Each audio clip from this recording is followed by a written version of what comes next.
Le Grand Matin Sud Radio, 5h-10h.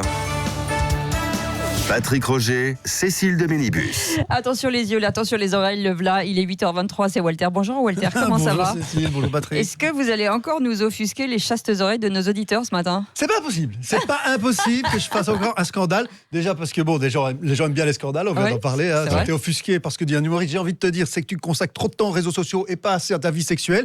Mais bon... Les scandales, les gens adorent. Oui, on va pas se mentir. C'est vrai, tu fais un truc sérieux, une chronique documentée sur la réforme du statut d'auto-entrepreneur ou sur l'éducation. Ah, la France a pété de 29 places au classement PISA. Ou il y a des traces de vie sur Mars. Ça n'intéresse que 3 profs de physique dans le Puy-de-Dôme. Tout le monde s'en branle. Ouais. Donc, ce que les gens veulent savoir, c'est qui Neymar a-t-il baisé cette semaine? Oh non. Est-ce qu'elle est bonne?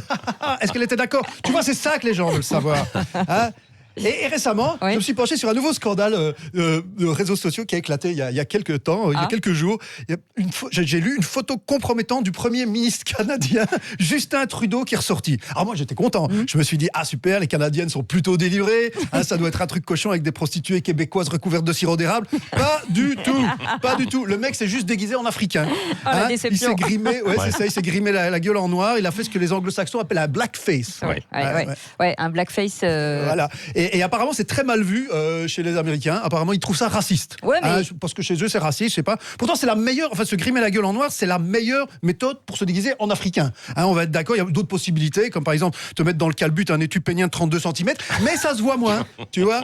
Alors, je juge pas, chacun sa culture. Chez eux, c'est mal de se grimer en noir. Par contre, c'est normal de faire des concours de manger de hot dog. Ouais. Tu vois, c'est une autre culture. Chacun fait ce qu'il veut. Moi, le truc qui m'emmerde, c'est qu'il veut expliquer que les autres pays n'ont pas le droit non plus de faire la même chose. Je dis ça parce que chez moi, en Belgique, vous savez, les enfants, ils reçoivent leur cadeau de Saint-Nicolas. C'est notre version du Père Noël, c'est le Père Noël belge, qui est accompagné par son assistant africain, le Père Fouettard. Et ils veulent aussi l'interdire chez nous parce que c'est du blackface et que c'est raciste. Et moi, j'ai envie de dire, c'est l'inverse. Le Père Fouettard, c'est juste un black sympa avec des grosses boucles d'oreilles. Alors que Saint-Nicolas, c'est quoi? C'est un vieux curé belge qui aime bien prendre les enfants sur ses genoux. Où est le stéréotype raciste? Excusez-moi, c'est quand même autre chose. Bon, voilà.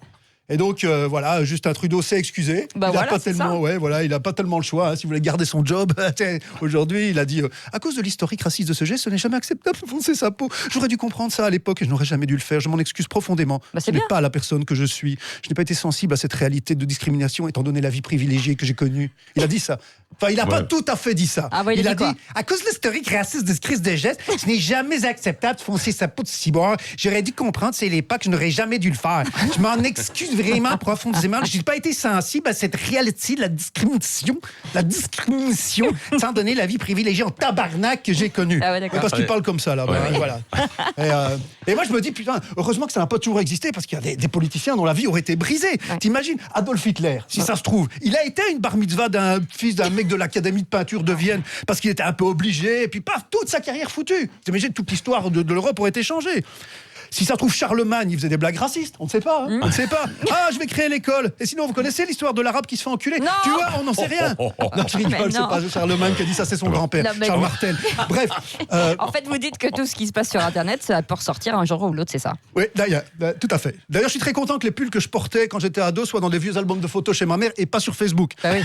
Parce que dans le temps, si tu voulais pas qu'on te photographie, tu disais à ton pote, Bernard, fais pas le con, pose ton Kodak, et tu continuais ta partouze tranquillement. Non. On n'était pas tout le temps épié par Internet. C'était plutôt hashtag on s'en branle, tu vois. Alors qu'aujourd'hui, tout est enregistré. Et alors, un des problèmes de ça, c'est qu'on ne sait plus mentir. Pourtant, c'est quand même utile de mentir. Avant, tu pouvais dire ma fille chante super bien et tout le monde fait c'est chouette. Maintenant, il y a la vidéo du spectacle de fin d'année sur Facebook, tu vois. Avant, tu pouvais mentir sur ton âge aussi. Aujourd'hui, avec Internet, c'est impossible, n'est-ce pas, Patrick? Voilà.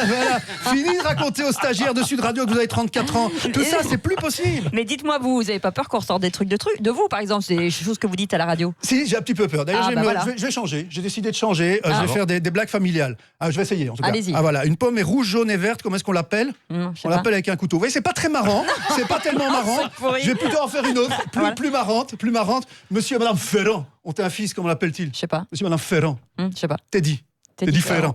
Voilà, vous voyez, ça c'est beaucoup plus amusant. On va bien assumer ce qu'on est dans la vie. C'est pourri.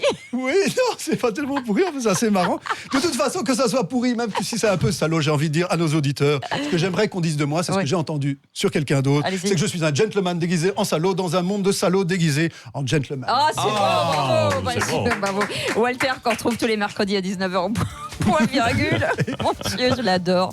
Alors, je l'adore, c'est horrible, hein, faut le dire, mais moi je l'adore. À la Voilà. semaine prochaine. Et on le Moi, retrouve je l'adore pas. en podcast. Bah oui, parce qu'il a C'est un balancé. fake news. Maintenant, il a balancé un fake. Non, il C'est a un balancé fake. votre vrai âge, Patrick. Oui, Maintenant, c'est il faut vrai. le dire aux gens que vous avez 75 ans. C'est pas grave. C'est pas Ouais. grave. Et Bah que- non. Bah bien sûr. Bah oui. La retraite maintenant c'est à 80 ans. Ah oui, c'est vrai que ça a bien sûr. repoussé. Donc Ça a encore 5 repoussé ans. de se repousser, La vache, ouais. 5 ans, c'est long. Hein. Bon. Restez avec nous, on vous retrouve en podcast sur sudradio.fr. Mais Bien pas sûr, la Walter. semaine prochaine. Donc du coup, merci. Restez avec nous, on revient dans un instant, 8h28. Le Grand Matin Sud Radio. Sud Radio,